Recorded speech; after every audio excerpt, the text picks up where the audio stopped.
C'est au cœur de la Provence, à Gréoux-les-Bains, que Catherine Adjé et Sandrine Giuliani, deux paysannes boulangères, cultivent le petit épeautre entièrement en bio. Cette céréale est particulièrement adaptée au territoire. C'est vraiment l'ancêtre du blé, c'est l'ancêtre du froment qui poussait déjà avant l'arrivée des Romains, qui ont montré aux Provençaux qu'on pouvait aussi cultiver du froment.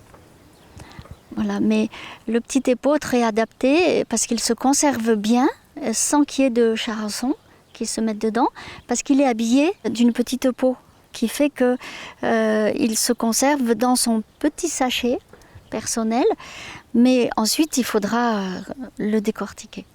Donc celui-ci n'a jamais été arrosé, il y a quand même une belle récolte.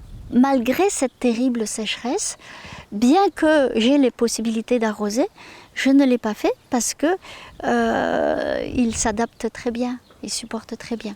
Ce petit épeautre sera récolté en juillet. Le grain est décortiqué et trié ici, et à quelques pas à peine se trouve le fournil.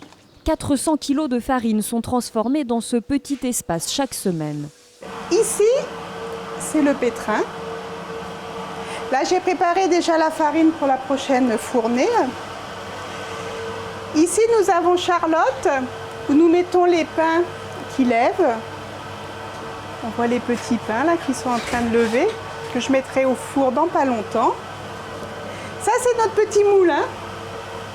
C'est là où on fait la farine. Et là, le four où des pains sont en train de cuire.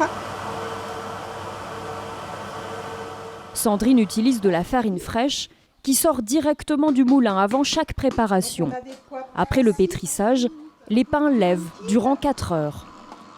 Quand je le vois, quand je le touche, je sens qu'il est levé, qu'il est bien, qu'il est prêt à être enfourné. Les moules en bois permettent une cuisson homogène des pains. Et après,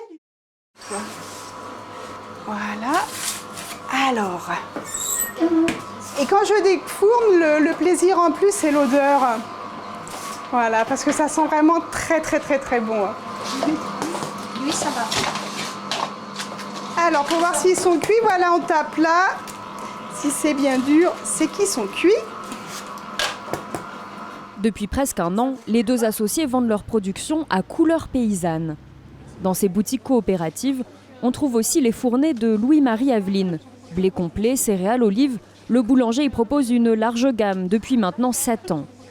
Pour Sandrine et Catherine, le partenariat avec Couleur Paysanne est synonyme de revenus réguliers. C'est ce qui leur a permis d'investir dans du nouveau matériel.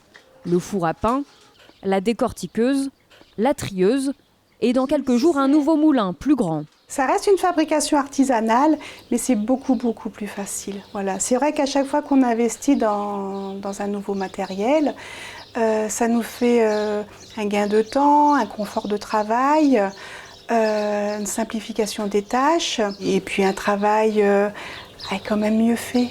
Longtemps oublié, on redécouvre peu à peu les atouts millénaires du petit épeautre. Il est meilleur pour la santé dans le sens où il a beaucoup moins de gluten, donc il est beaucoup plus digeste. Il a beaucoup de protéines, il a beaucoup de minéraux par rapport à un blé classique. Et il a un goût donc du coup beaucoup prononcé qu'un pain classique. Comptez entre 7 et 8 euros le kilo à couleur paysanne, de quoi se faire plaisir pour son corps et pour ses papilles.